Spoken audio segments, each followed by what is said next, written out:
وہ اپنی خواہش سے باز نہ آئے، اور ان کا کھانا ان کے منہ ہی میں تھا کہ خدا کا غضب ان پر ٹوٹ پڑا، اور ان کے سب سے موٹے تازہ آدمی قتل کیے اور اسرائیلی نوجوانوں کو مار گرایا۔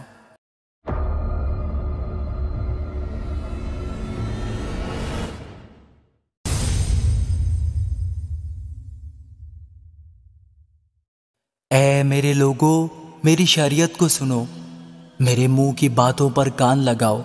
میں تمثیل میں کلام کروں گا اور قدیم معامے کہوں گا، جن کو ہم نے سنا اور جان لیا اور ہمارے باپ دادا نے ہم کو بتایا، اور جن کو ہم ان کی اولاد سے پوشیدہ نہیں رکھیں گے، بلکہ آئندہ پشت کو بھی خداوند کی تعریف اور اس کی قدرت اور عجائب جو اس نے کیے بتائیں گے، کیونکہ اس نے یعقوب میں ایک شہادت قائم کی اور اسرائیل میں شریعت مقرر کی، جن کی بابت اس نے ہمارے باپ دادا کو حکم دیا کہ وہ اپنی اولاد کو ان کی تعلیم دے، تاکہ آئندہ پشت یعنی وہ فرزند جو پیدا ہوں گے ان کو جان لیں، اور وہ بڑے ہو کر اپنی اولاد کو سکھائیں کہ وہ خدا پر آس رکھیں اور اس کے کاموں کو بھول نہ جائیں، بلکہ اس کے حکموں پر عمل کریں، اور اپنے باپ دادا کی طرح سرکش اور باغی نسل نہ بنے، ایسی نسل جس نے اپنا دل درست نہ کیا اور جس کی روح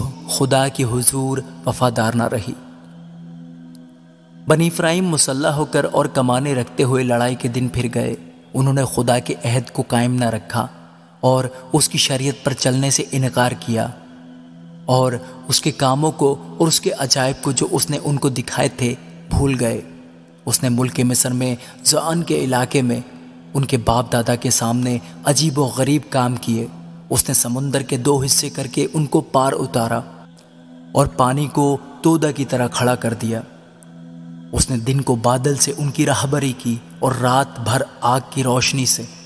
اس نے بیابان میں چٹانوں کو چیرا اور ان کو گویا بحر سے خوب پلایا۔ اس نے چٹان میں سے ندیاں جاری کی اور دریاؤں کی طرح پانی بہایا، تو بھی وہ اس کے خلاف گناہ کرتے ہی گئے اور بیابان میں حق تعالیٰ سے سرکشی کرتے رہے، اور انہوں نے اپنی خواہش کے مطابق کھانا مانگ کر اپنے دل میں خدا کو آزمایا، بلکہ وہ خدا کے خلاف بکنے لگے اور کہا، کیا خدا بیابان میں دسترخوان بچھا سکتا ہے؟ دیکھو، اس نے چٹان کو مارا تو پانی پھوٹ نکلا اور ندیاں بہنے لگیں۔ کیا وہ روٹی بھی دے سکتا ہے؟ کیا وہ اپنے لوگوں کے لیے گوشت مہیا کر دے گا؟ بس خداوند سن کر غضبناک ہوا اور یعقوب کے خلاف آگ بھڑک اٹھی، اور اسرائیل پر قہر ٹوٹ پڑا، اس لیے کہ وہ خدا پر ایمان نہ لائے اور اس کی نجات پر بھروسہ نہ کیا۔ تو بھی اس نے افلاک کو حکم دیا اور آسمان کے دروازے کھولے اور کھانے کے لیے ان پر من برسایا اور ان کو آسمانی خوراک بخشی۔ انسان نے فرشتوں کی غذا کھائی، اس نے کھانا بیچ کر ان کو آسودہ کیا۔ اس نے آسمان میں پروا چلائی اور اپنی قدرت سے دکھنا بہائی۔ اس نے ان پر گوشت کو خاک کی مانند برسایا اور پرندوں کو سمندر کی ریت کی مانند، جن کو اس نے ان کی خیمہ گاہ میں ان کے مسکنوں کے آس پاس گرایا۔ بس وہ کھا کر خوب سیر ہوئے اور اس نے ان کی خواہش پوری کی۔ وہ اپنی خواہش سے باز نہ آئے، اور ان کا کھانا ان کے منہ ہی میں تھا کہ خدا کا غضب ان پر ٹوٹ پڑا، اور ان کے سب سے موٹے تازہ آدمی قتل کیے اور اسرائیلی نوجوانوں کو مار گرایا۔ باوجود ان سب باتوں کے وہ گناہ کرتے ہی رہے اور اس کے عجیب و غریب کاموں پر ایمان نہ لائے۔ اس لیے اس نے ان کے دنوں کو بطالت سے اور ان کے برسوں کو دہشت سے تمام کر دیا۔ جب وہ ان کو قتل کرنے لگا تو وہ اس کے طالب ہوئے اور رجوع ہو کر دل و جان سے خدا کو ڈھونڈنے لگے، اور ان کو یاد آیا کہ خدا ان کی چٹان اور حق تعالیٰ ان کا فدیہ دینے والا ہے، لیکن انہوں نے اپنے منہ سے اس کی خوشامد کی اور اپنی زبان سے اس سے جھوٹ بولا، کیونکہ ان کا دل اس کے حضور درست نہ تھا اور وہ اس کے عہد میں وفادار نہ نکلے۔ لیکن وہ رحیم ہو کر بدکاری معاف کرتا ہے اور ہلاک نہیں کرتا، بلکہ بارہا اپنے قہر کو روک لیتا ہے اور اپنے پورے غضب کو بھڑکنے نہیں دیتا، اور اسے یاد رہتا ہے کہ یہ محض بشر ہیں، یعنی ہوا جو چلی جاتی ہے پھر نہیں آتی۔ کتنی بار انہوں نے بیابان میں اس سے سرکشی کی، اور صحرا میں اسے آزردہ کیا، اور وہ پھر خدا کو آزمانے لگے، اور انہوں نے اسرائیل کے قدوس کو ناراض کیا۔ انہوں نے اس کے ہاتھ کو یاد نہ رکھا، نہ اس دن کو جو اس نے فدیہ دے کر ان کو مخالف سے رہائی بخشی۔ اس نے مصر میں اپنے نشان دکھائے اور زعن کے علاقہ میں اپنے عجائب، اور ان کے دریاؤں کو خون بنا دیا، اور وہ اپنی ندیوں سے پی نہ سکے۔ اس نے ان پر مچھروں کے غول بھیجے جو ان کو کھا گئے، اور مینڈک جنہوں نے ان کو تباہ کر دیا۔ اس نے ان کی پیداوار کیڑوں کو اور ان کی محنت کا پھل ٹڈیوں کو دے دیا۔ اس نے ان کی تاکوں کو اولوں سے اور ان کے گولر کے درختوں کو پالے سے مارا۔ اس نے ان کے چوپایوں کو اولوں کے حوالہ کیا اور ان کی بھیڑ بکریوں کو بجلی کے۔ اس نے عذاب کے فرشتوں کی فوج بھیج کر اپنے قہر کی شدت، غیظ و غضب اور بلا کو ان پر نازل کیا۔ اس نے اپنے قہر کے لیے راستہ بنایا اور ان کی جان موت سے نہ بچائی، بلکہ ان کی زندگی وبا کے حوالہ کی۔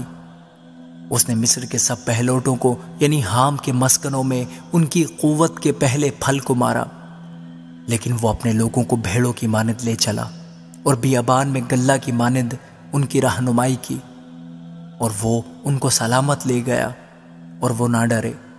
لیکن ان کے دشمنوں کو سمندر نے چھپا لیا، اور وہ ان کو اپنے مقدس کی سرحد تک لایا، یعنی اس پہاڑ تک جسے اس کے دہنے ہاتھ نے حاصل کیا تھا۔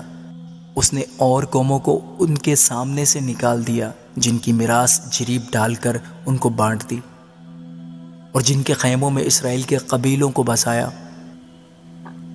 تو بھی انہوں نے خدا تعالیٰ کو آزمایا اور اس سے سرکشی کی اور اس کی شہادتوں کو نہ مانا، بلکہ برگشتہ ہو کر اپنے باپ دادا کی طرح بے وفائی کی اور دھوکہ دینے والی کمان کی طرح ایک طرف کو جھک گئے، کیونکہ انہوں نے اپنے اونچے مقاموں کے باعث اس کا قہر بھڑکایا اور اپنی کھودی ہوئی مورتوں سے اسے غیرت دلائی۔ خدا یہ سن کر غضبناک ہوا اور اسرائیل سے سخت نفرت کی، سو اس نے سیلا کے مسکن کو ترک کر دیا، یعنی اس خیمہ کو جو بنی آدم کے درمیان کھڑا کیا تھا، اور اس نے اپنی قوت کو اسیری میں اور اپنی حشمت کو مخالف کے ہاتھ میں دے دیا۔ اس نے اپنے لوگوں کو تلوار کے حوالہ کر دیا، اور وہ اپنی میراث سے غضبناک ہو گیا۔ آگ ان کے جوانوں کو کھا گئی اور ان کی گنواریوں کے سہاگ نہ گائے گئے۔ ان کے کاہن تلوار سے مارے گئے اور ان کی بیواؤں نے نوحہ کیا۔ تب خداوند گویا نیند سے جاگ اٹھا، اس زبردست آدمی کی طرح جو مے کے سبب سے للکارتا ہو، اور اس نے اپنے مخالفوں کو مار کر پسپا کر دیا۔